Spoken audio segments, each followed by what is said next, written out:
Latest videos के लिए subscribe कीजिए बाल संस्कार केंद्र चैनल और बेल आइकन प्रेस कीजिए। कहानी आद्य शंकराचार्य जी कुमारिल भट्ट से भेंट। बात उस समय की है जब वैदिक मान्यताएं पंगु हो चुकी थी। बौद्ध धर्म में शून्यवाद मान्यताएं अधिकांश जनता को नास्तिक बनाती चली जा रही थी। ऐसी परिस्थितियों में श्री कुमारिल भट्ट का आविर्भाव हुआ। वे वैदिक धर्म के प्रकांड पंडित तथा पूर्णतया अनुयायी थे। उन्होंने प्रतिज्ञा की कि मैं वैदिक मान्यताओं का प्रचार प्रसार करने के लिए सब कुछ करूंगा। परंतु सबसे बड़ी कठिनाई यही थी कि बौद्ध अनुयायियों से शास्त्रार्थ करने से पूर्व बौद्ध धर्म का गहन अध्ययन होना आवश्यक था। इसके लिए वे तक्षशिला गए और पूरे 5 वर्षों तक बौद्ध धर्म का अध्ययन किया।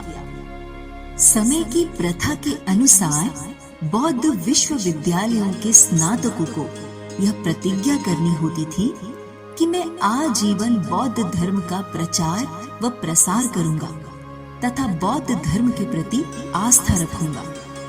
समस्या बड़ी ही गंभीर तथा उलझनमय थी। उन्हें तो वैदिक धर्म का प्रचार प्रसार करना था। बौद्ध धर्म का अध्ययन तो उन्हीं को शास्त्रार्थ में पराजित करने के लिए किया था। इस मानसिक संघर्ष के मध्य में उन्होंने अपना विवेक नहीं खोया और आपत्ति धर्म के रूप में उन्होंने प्रतिज्ञा ली।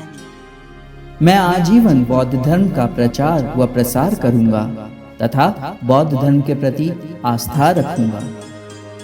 बौद्ध धर्म का ज्ञान लेकर वहां से चल दिए। लौटकर उन्होंने वैदिक धर्म का धुआंधार प्रचार करना शुरू कर दिया। जन जन तक वेदों का दिव्य संदेश पहुंचाया। फिर जहां भी विरोध की परिस्थिति उत्पन्न हुई वहां पर उन्होंने बौद्ध मान्यताओं का खंडन किया। शास्त्रार्थ के लिए बड़े से बड़े विद्वानों को अपने ज्ञान और अध्ययन के आधार पर धराशायी किया। जनता को नया मार्ग, नया प्रकाश और नई प्रेरणाएं दी। जब उन्हें यह विश्वास हो गया कि वैदिक मान्यताओं के लड़खड़ाते पैर जम गए हैं, तब उन्हें कुछ संतोष हुआ। परंतु झूठी प्रतिज्ञा करने का क्षोभ उनके हृदय को निरंतर कचोटता रहता था। उन्होंने प्रायश्चित करने का निश्चय किया। शास्त्रीय विधान के अनुसार गुरु के प्रति विश्वासघात करने का प्रायश्चित था जीवित अग्नि में जल जाना। जब शंकराचार्य जी को उनके विषय में पता चला तो वे तुरंत उनसे मिलने के लिए पहुंचे। परंतु उन्हें थोड़ी देर हो गई। तब तक वे अग्नि समाधि लेने की तैयारी कर चुके थे।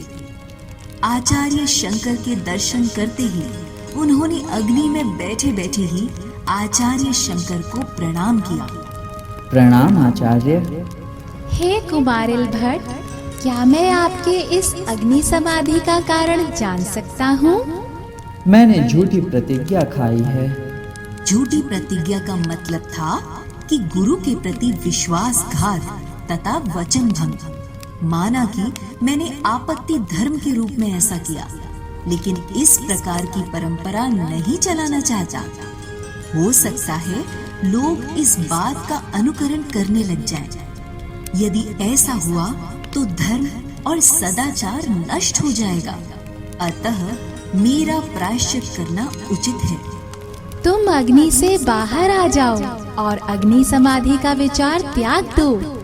तुम तत्व ज्ञान पाकर मेरे साथ धर्म की सेवा में लगो। आचार्य, मैंने शास्त्र सम्मत निर्णय लिया है। अगर अब बाहर भी आ गया तो एक और अपराध हो जाएगा, इसलिए मुझे क्षमा कीजिए। मेरे कोई महान पुण्य हैं जो अंत समय में आपके दर्शन हुए। अब यह मेरा जीवन तो समाप्त हो रहा है, परंतु मेरा एक शिष्य है मंडन मिश्र, जो समस्त धर्मशास्त्रों में पारंगत है, परंतु मात्र उसको शास्त्रों का ही पांडित्य है। हे आचार्य, आप कृपा करके उसको ब्रह्म ज्ञान की दीक्षा देकर उसका भी कल्याण कीजिए और उसको धर्म की सेवा में लगाइए। यही मेरी आपसे अंतिम प्रार्थना है। आचार्य, ऐसा कौन गुरु है जो अपने शिष्य का उत्थान नहीं चाहता है? आचार्य, उसे अपनी विद्या पर अहंकार है, इसलिए वह सहज आपकी शरणागति स्वीकार नहीं करेगा। परंतु मुझे आप वचन दीजिए कि आप उसका कल्याण करेंगे। आचार्य शंकर ने कुमारिल भट्ट को आश्वस्त किया और देखते देखते कुमारिल भट्ट का शरीर अग्नि में विलुप्त हो गया। आचार्य शंकर चल पड़े अपने वचनों को पूर्णता प्रदान करने के लिए। आगे की कहानी अगले सत्र में। बोलो सद्गुरुदेव भगवान की जय।